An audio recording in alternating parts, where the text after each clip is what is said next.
알람은 평소와 같은 시간에 울렸다. 그러나 오늘의 눈뜨임은 전혀 달랐다.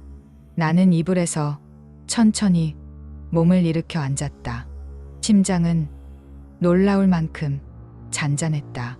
공포와 분노, 굴욕과 수치가 오랜 시간 내 안을 갉아먹었지만 지금은 오직 하나만 남아 있었다. 정리. 침대 머리맡 수첩을 펼쳤다. 어젯밤 마지막으로 적어둔 글씨가 잉크 냄새와 함께 선명하게 떠올랐다. 세 번째 단계 공개적으로 무너뜨린다. 그 아래에 나는 작은 체크 표시 대신 얇은 선을 그었다. 아직 시작하지 않았다는 의미였다. 오늘 밤 그 선은 진하게 채워질 것이다. 주방에 내려가 커피를 내렸다. 포트의 김이 하얗게 올라오는 동안 나는 조용히 싱크대 선반을 열었다. 투명 폴더, 스티커 라벨, 클립, 마커, 손에 닿는 모든 사무용품이 오늘의 무대 소품 같았다. 컵에 커피를 따르고 첫 모금을 삼킨 뒤 폴더를 세 줄로 나란히 펼쳤다. A 폴더 오디오 타임라인, B 폴더 문자 메신저 캡처, C 폴더 오늘 이후 절차 이혼이 자료 접근 제한 가처분 요약. A 폴더부터 손을 댔다. 녹음기와 휴대폰 음성 메모에서 뽑은 주요 구간을 시간, 순서로 정리한 표를 다시 확인했다. 날짜, 시간, 장소, 대화의 핵심 문장. 내 글씨는 군더더기 없이 말랐다. 각 행의 오른쪽 끝에는 재생 길이를 표기했다. 0036 은지의 낮은 웃음. 언니 알면 안 돼요. 0108 남편 조금만 더 기다려. 방법 찾을게. 같은 항목들이 줄을 이루었다. 이 표는 곧 거실 텔레비전 화면에 떠오를 것이다. B 폴더는 문자와 메신저 캡처였다. 시간이 겹치는 대목들은 노란 형광펜으로 줄을 그어 상호 입증이 가능하도록 묶었다. 나와의 대화, 가족 단체 채팅에서 이상하게 어긋났던 응답 시간, 야근이라던 밤에 은지의 집 근처에서 찍힌 남편의 주차 기록, 이미지 파일명은 모두 YYYYMMDDHHMM 샌들 형식으로 바꿨다. 누가 봐도 부정할 수 없도록. C 폴더에는 절차 요약서가 있었다. 어제 변호사와 통화하며 받은 안내를 내가 이해한 언어로 재정리한 문서다. 내용 증명 발송 일정, 소장 접수 시나리오, 위자료 산정 근거, 증거 목록 표준 포맷까지. 맨 마지막 장에는 선고지, 후 집행이라는 큰 제목 아래 두 줄로 간단한 문장을 적었다.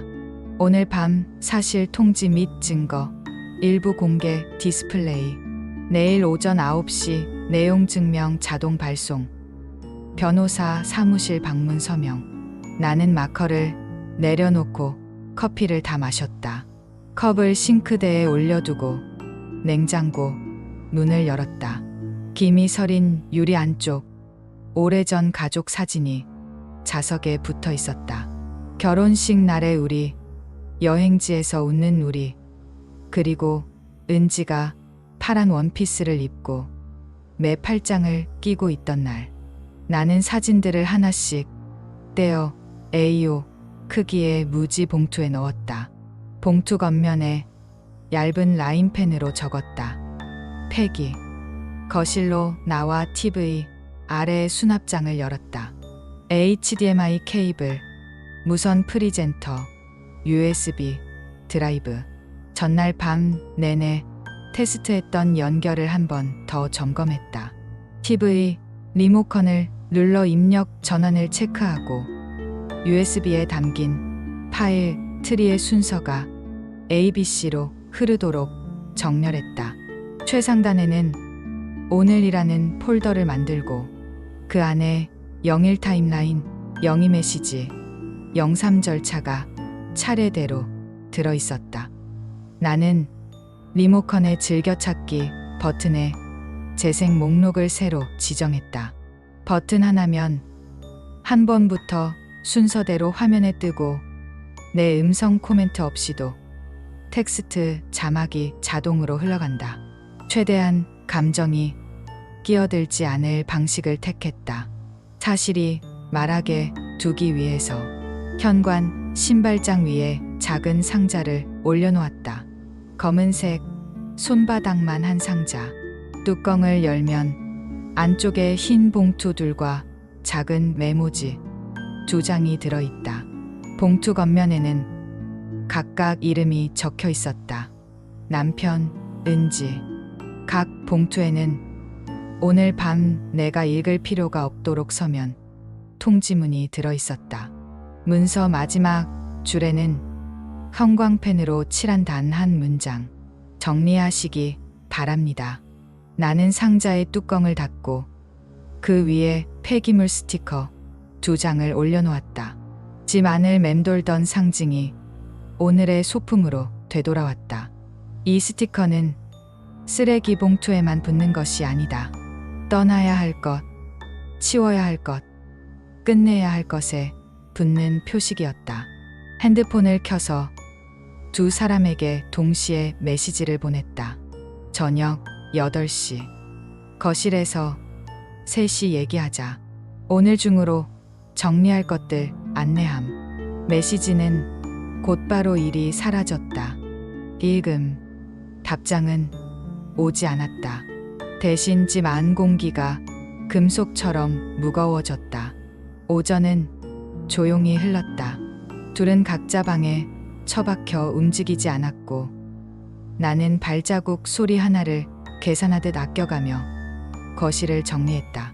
소파 위에 쿠션을 치우고 테이블 위에 ABC 폴더를 순서대로 올려두었다. 폴더의 모서리가 테이블 라인과 평행을 이루도록 몇 번이고 각도를 맞추었다. 모난 곳이 없도록. 오늘은 단 한 줄의 비뚤어짐도 허용하지 않기로 했다. 점심 무렵 초인종이 울렸다. 등기입니다. 현관을 열어 확인 서명을 하고 봉투를 받아든 순간 내 손끝에 붙들린 현실감이 한층 또렷해졌다. 변호사 사무실에서 보낸 내용 증명 예고본이었다. 날짜, 수신인, 발신인, 제목, 그리고 단정한 문장들. 법률 문서는 시나리오와 달리 단역이나 감정의 공간을 허락하지 않는다. 나는 봉투를 조심스레 다시 넣어 상자 옆에 세워두었다. 이건 무대의 마지막 조명이 될 것이다. 오후에는 조용히 샤워를 했다.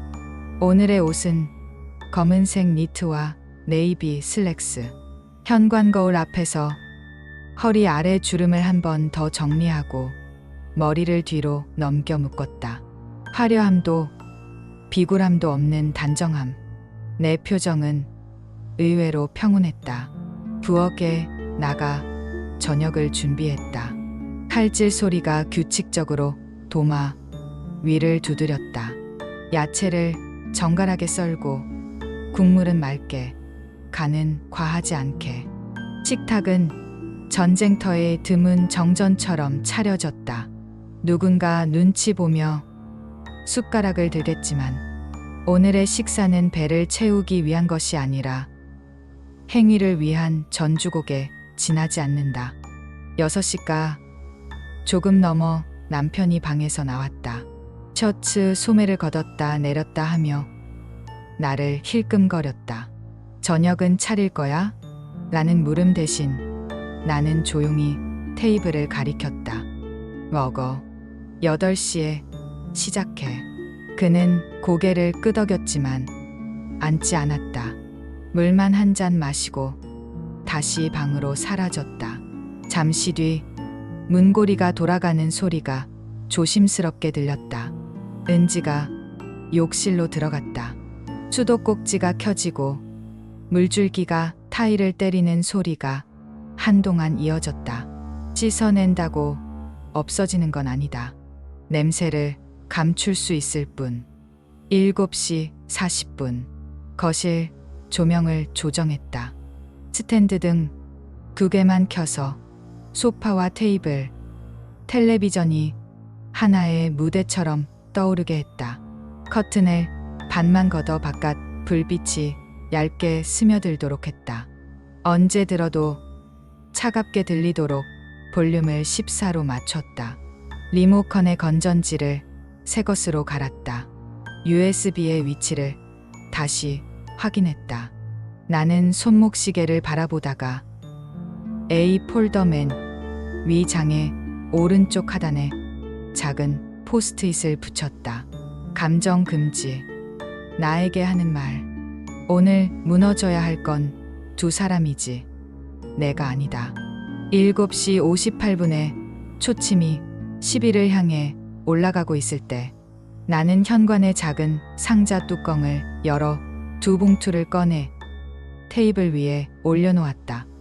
이름이 보이도록 정확히 중앙선에 맞춰 그 옆에 폐기물 스티커 2장을 반으로 접어 세웠다.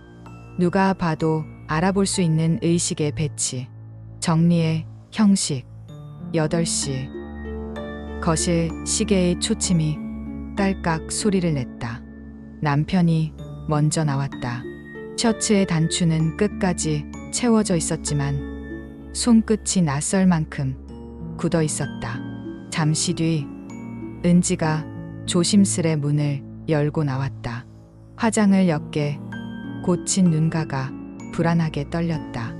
나는 소파 끝에 앉아 리모컨을 손에 쥐고 두 사람을 바라봤다. 의자에 앉으라는 말 대신 눈빛으로 자리를 가리켰다. 그들은 천천히 마치 의자 다리에 가느다란 바늘이 박혀 있는 것처럼 경직된 몸으로 앉았다. 시작하기 전에 나는 테이블 위 봉투를 각자 앞으로 밀어주었다. 말로 싸우지 않기 위해 준비한 서면이 있어. 읽어도 되고 나중에 읽어도 돼.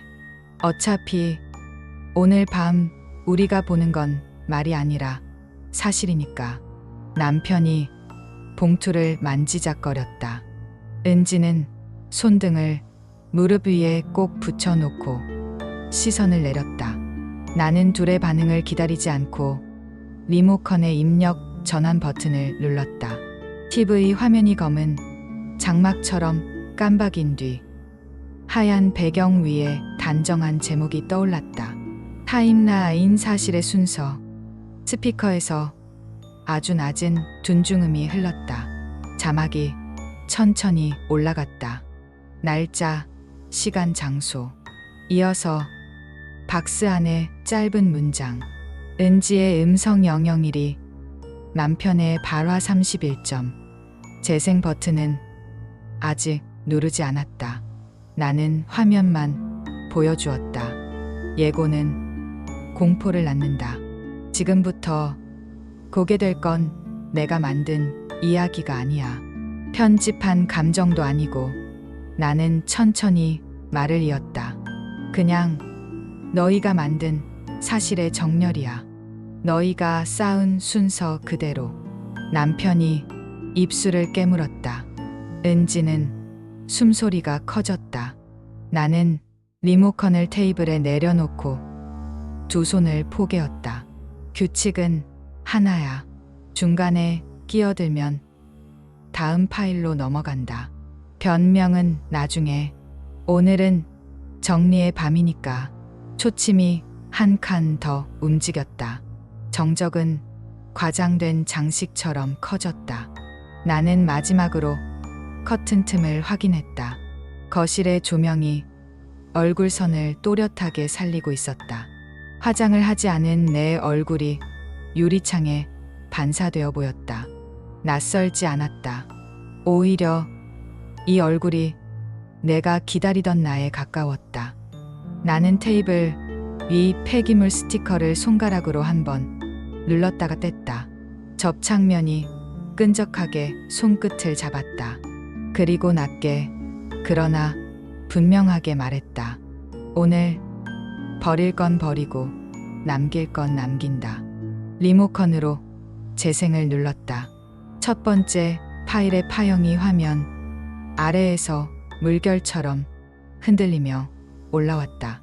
숨소리, 억눌린 웃음, 낮은 속삭임, 단정한 자막, 0000 형부, 누나 알면.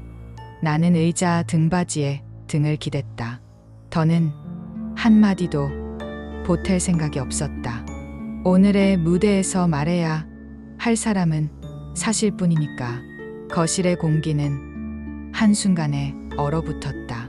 TV 스피커에서 흘러나온 첫 목소리가 집 안을 가득 채우자 은지가 움찔하며 입술을 틀어막았다. 형부, 언니 알면 안 돼요. 괜찮아. 내 언니는 절대 모를 거야. 난 내가 필요해. 남편의 목소리는 차갑고 생생하게 울렸다. 화면 아래에는 날짜와 시간이 자막으로 명확히 표시되어 있었다. 거짓말을 끼어들 틈이 없는 사실의 기록이었다. 남편이 벌떡 일어나 리모컨을 잡으려 했지만 나는 이미 두 손으로 리모컨을 테이블 반대편에 밀어두었다. 그의 손끝은 허공을 가르며 멈췄다. 규칙은 말했지. 중간에 끼어들면 다음 파일로 넘어간다고. 내 목소리는 흔들리지 않았다. 화면이 전환되며 두 번째 파일이 재생됐다. 조금만 더 기다려. 곧 방법을 찾을 거야. 오빠, 이러다 언니한테 다 들키면 어떡해요? 은지는 눈물을 뚝뚝 흘리며 몸을 움츠렸다. 그녀는 더 이상 나를 바라보지도 못하고 고개를 숙였다. 남편은 이를 악물고 내 쪽을 노려봤지만 그의 눈빛에는 분노보다 공포가 더 짙게 깔려 있었다. 멈춰. 은지 앞에서 이러는 건 너무 뭐? 내가 그를 끊었다. 너무 잔인하다고? 웃기지 마. 잔인한 건 너희였지. 내가 아니라. 세 번째 파일은 문자 캡처였다. 화면에 큼지막한 텍스트가 나타났다. 남편 은지, 오늘 밤은 내가 아니면 안 되겠어. 은지, 남편 언니가 집에 없을 때만 제발 조심해요. 은지는 흐느끼며 머리를 감싸주었다. 남편은 얼굴을 붉히며 외쳤다. 그건 장난이었어. 내가 알잖아. 문자로 장난칠 수도 있는 거잖아. 나는 차갑게 비웃었다. 장난? 같은 장난을 몇 달 동안 밤마다 했다고. 사진에 찍힌 위치 기록까지 장난이야? 화면은 다시 전환되었다. 이번에는 차량 주차 기록. 남편의 차량이 은지의 집 앞에서 밤늦게 정차한 기록이 화면에 띄워졌다. 날짜와 시간, 위치 좌표까지. 더 이상 발뺌할 수 없었다. 남편은 주저앉았다. 무릎 위에서 그의 두 손이 떨렸다. 그는 더는 말을 이어가지 못했다. 은지는 오열하며 바닥에 주저앉았다. 나는 그들의 모습을 차분히 바라보았다. 그 순간 내 안에서는 이상한 평온이 찾아왔다. 오래 참아온 분노와 굴욕이 하나로 엉켜 사라지고 대신 차가운 결심만이 남아 있었다. 오늘 밤은 끝이 아니라 시작이야. 나는 테이블 위 봉투 2개를 그들 앞으로 밀어주었다. 여기엔 내 이름이 적혀 있어. 하나는 너, 남편. 다른 하나는 너, 은지. 안에 뭐가 들어있는지 지금 확인하지 않아도 돼. 어차피 곧 알게 될 테니까. 남편이 봉투를 떨리는 손으로 집어들었다. 은지는 차마 손도 대지 못한 채 울기만 했다. 나는 그 모습을 끝까지 지켜보다가 마지막 파일을 실행했다. TV 화면에 단 하나의 문장이 크게 떠올랐다. 정리하시기 바랍니다. 그 문장은 내 목소리로 녹음된 것이었다. 차갑고 단호하게 스피커를 통해 울려 퍼졌다. 나는 리모컨을 꺼버리고 자리에서 일어났다. 이제 선택해.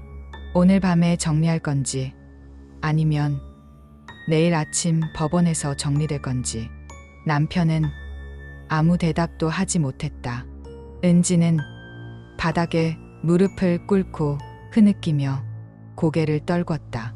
그들의 파멸은 이미 확정된 것이나 다름없었다. 밤은 길었다. 그러나 더는 힘들지 않았다. 거실 바닥에 무너져 있던 남편과 은지를 남겨둔 채 나는 방으로 들어와 수첩을 펼쳤다. 그리고 세 번째 장에 적혀 있던 문장 옆에 굵은 체크 표시를 그었다. 세 번째 단계 공개적으로 무너뜨린다. 끝났다. 아니, 이제 진짜 끝이 시작되었다. 다음 날 아침 나는 정장 재킷을 걸치고 집을 나섰다. 현관 위 신발장에는 여전히 상자가 놓여 있었고 그 위에 봉투와 폐기물 스티커 2장이 두 사람의 이름을 가리키고 있었다. 그것은 오늘 이후에도 그들에게 따라붙을 낙인이었다. 변호사 사무실은 차분하고 조용했다. 상담실 테이블 위에 나는 어젯밤 정리한 ABC 폴더를 올려두었다. 변호사는 놀란 눈빛으로 서류를 훑어보았다. 녹취록, 메시지 캡처, 차량 위치 기록까지 이 정도면 증거는 완벽합니다. 이혼 소송과 위자료 청구 모두 유리하게 진행됩니다. 게다가 그는 잠시 말을 멈추더니 고개를 끄덕였다. 불륜 당사자가 처제라는 점은 법원에서도 심각하게 다뤄집니다. 사회적으로도 큰 파장이 있을 겁니다. 나는 그제야 작은 숨을 내쉬었다. 드디어 내가 쥐고 있던 무기가 현실의 칼날로 바뀌는 순간이었다. 변호사는 내게 소장을 정리한 초안을 건넸다. 위자료, 재산 분할, 양육권, 조항 하나하나에 내 이름이 또렷하게 새겨져 있었다. 이혼은 당신이 원할 때 원하는 방식으로 성립시킬 수 있습니다. 두려워하지 마세요. 나는 고개를 끄덕이며 펜을 들었다. 잉크가 종이에 닿는 순간 내 지난 몇 달의 고통이 문서 위에 그대로 녹아내렸다. 집으로 돌아왔을 때 두 사람은 여전히 거실에 앉아 있었다. 눈은 퀭했고 서로 말을 섞지 않았다. 나는 문 앞에 서서 그들을 내려다보았다. 변호사 사무실 다녀왔어. 이제 곧 내용 증명이 갈 거야. 준비해. 남편은 눈을 치켜뜨며 나를 노려봤다. 그러나 그 눈빛엔 더 이상 힘이 없었다. 은지는 고개조차 들지 못했다. 나는 현관 신발장 위에 놓여있던 폐기물 스티커 2장을 손에 들어 올렸다. 그리고 테이블 위에 탁 내려놓았다. 하나는 쓰레기 봉투에 쓰고 하나는 이 집에서 나갈 사람에게 줄 거야. 은지는 흐느끼며 고개를 떨궜다. 남편은 아무 말도 하지 않았다. 나는 두 사람을 마지막으로 바라보며 단호하게 말했다. 나는 너희를 버린 게 아니야. 쓰레기를 치운 것뿐이야. 며칠 뒤 우편함에는 법원에서 온 통지서가 꽂혀 있었다. 이혼 소송 접수 확인, 변론기일 지정. 날짜는 생각보다 빨랐다. 나는 봉투를 접어 가방에 넣고 현관을 나섰다. 늦겨울의 바람이 차갑게 불었지만 내 걸음은 한결 가벼웠다. 휴대폰 화면을 열어 마지막으로 사진들을 확인했다. 웃던 얼굴, 여행지에서의 순간, 그 모든 기억이 이제는 더 이상 나를 붙잡지 못했다. 삭제 버튼을 누르자 화면이 깔끔히 비워졌다. 정리, 그 한 단어가 내 삶을 새롭게 만들고 있었다. 나는 스스로에게 조용히 말했다. 이제 끝났다. 아니, 이제야 시작이다.